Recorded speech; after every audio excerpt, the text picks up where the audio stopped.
ಇನ್ನು ಸದನದಲ್ಲಿ 2 ದಿನ ಪ್ರಮುಖವಾಗಿ ಈ ಮನ್ರೇಗಾ ಯೋಜನೆಯನ್ನ ಕೈಬಿಟ್ಟು ಜಿ ಯೋಜನೆಯನ್ನ ಕೇಂದ್ರ ಜಾರಿಗೆ ತಂದ ಬಳಿಕ ಕಾಂಗ್ರೆಸ್ ನಾಯಕರು ಆಕ್ರೋಶ ಹೊರಹಾಕಿದ್ರು, ಪ್ರತಿಭಟನೆಗಳನ್ನ ಮಾಡಿದ್ರು. ಇವತ್ತು ಸದನದಲ್ಲಿ ಇದೇ ವಿಚಾರ ದೊಡ್ಡ ಮಟ್ಟದ ಕೋಲಾಹಲಕ್ಕೆ ಕಾರಣ ಆಗುವಂತ ಸಾಧ್ಯತೆಗಳಿದೆ.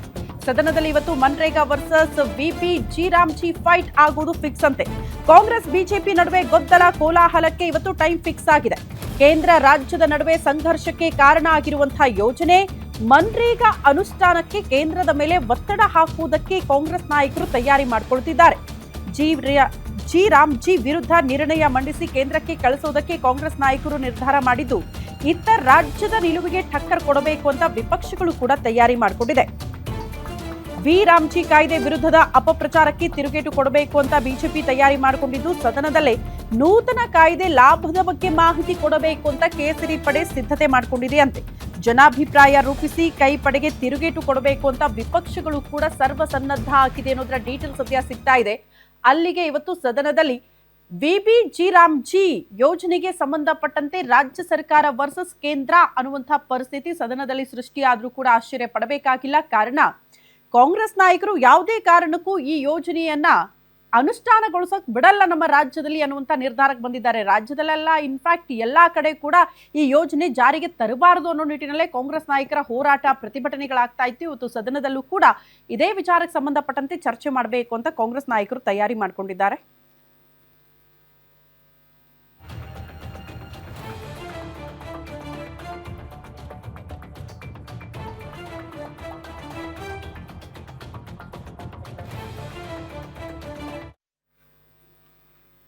ರಾಜ್ಯದಲ್ಲಿ ಕಾಂಗ್ರೆಸ್ ಅಧಿಕಾರಕ್ಕೆ ಬಂದಿದ್ದು ಹೇಗೆ ಅಂತ ಪ್ರಶ್ನೆ ಮಾಡಿದ್ರೆ ಪ್ರಮುಖವಾಗಿ ಪಂಚ ಗ್ಯಾರಂಟಿಗಳಿಂದಲೇ ಕಾಂಗ್ರೆಸ್ ಅಧಿಕಾರಕ್ಕೆ ಬಂದಿರುವಂತಹ ವಿಚಾರ ಬೆಳಕಿಗೆ ಬರುತ್ತೆ. ಆದರೆ ಸತತವಾಗಿ ಈ ಪಂಚ ಗ್ಯಾರಂಟಿ ಯೋಜನೆಗಳ ಪೈಕಿ ಒಂದು ಗೃಹಲಕ್ಷ್ಮಿ ಯೋಜನೆ ಸರಿಯಾಗಿ ಜನರನ್ನ ತಲುಪ್ತಾ ಇಲ್ಲ, ಇದರಲ್ಲೂ ಕೂಡ ಭ್ರಷ್ಟಾಚಾರ ಆಗಿದೆ ಅನ್ನುವಂಥ ಗಂಭೀರ ಆರೋಪಗಳು ಕೇಳೋದಕ್ಕೆ ಸಿಗ್ತಾ ಇತ್ತು.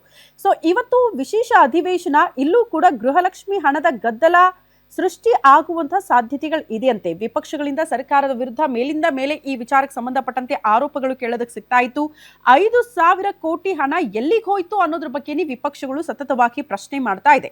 ಗೃಹಲಕ್ಷ್ಮಿ ಹಣ ಹಾಕ್ತೀವಿ ಅಂತ ಭರವಸೆಯನ್ನ ಕೊಟ್ಟಿತ್ತು ಸರ್ಕಾರ. ಬೆಳಗಾವಿ ಅಧಿವೇಶನದಲ್ಲಿ ಸರ್ಕಾರ ಈ ರೀತಿ ಭರವಸೆ ಕೊಟ್ಟಿತ್ತು. ಆ ಭರವಸೆ ಇಲ್ಲಿ ತನಕ ಈಡೇರಿಸುವಲ್ಲಿ ಸರ್ಕಾರ ವಿಫಲ ಆಗಿದೆ ಅಂತ ವಿಪಕ್ಷಗಳು ಇದನ್ನ ಅಸ್ತ್ರ ಮಾಡ್ಕೊಳ್ಳೋದಕ್ಕೆ ಸಿದ್ಧತೆ ಮಾಡ್ಕೊಂಡಿದೆ. ಹಿಂಗಾಗಿ ಇವತ್ತು ಸರ್ಕಾರದ ಮೇಲೆ ಇದೇ ವಿಚಾರ ಇಟ್ಕೊಂಡು ಮುಗಿ ಬೀಳುವಂತಹ ಸಾಧ್ಯತೆ ಇದೆ. ಸಚಿವೆ ಲಕ್ಷ್ಮೀ ಹೆಬ್ಬಾಳ್ಕರ್ ಪರ ಡಿಸಿಎಂ ಡಿಕೆ ಶಿವಕುಮಾರ್ ಅವರು ಸತತವಾಗಿ ಬ್ಯಾಟಿಂಗ್ ಮಾಡ್ತಿದ್ದಾರೆ. ಸಿಎಂ ಮತ್ತು ಡಿಸಿಎಂ ಮುಸುಕಿನ ಗುದ್ದಾಟದ ನಡುವೆ ಲಕ್ಷ್ಮೀ ಹೆಬ್ಬಾಳ್ಕರ್ ಪರ ಡಿಸಿಎಂ ಡಿಕೆ ಶಿವಕುಮಾರ್ ನಿಂತ್ಕೊಂಡಿದ್ದಾರೆ. ಫೈನಾನ್ಸ್ ಡಿಪಾರ್ಟ್ಮೆಂಟ್ನಿಂದ ಹಣ ಬರೆದಿದ್ರೆ ಸಚಿವರು ಏನ್ ಮಾಡಕ್ಕಾಗುತ್ತೆ ಅಂತ ಡಿಕೆ ಶಿವಕುಮಾರ್ ಪ್ರಶ್ನೆ ಮಾಡಿದ್ದಾರೆ.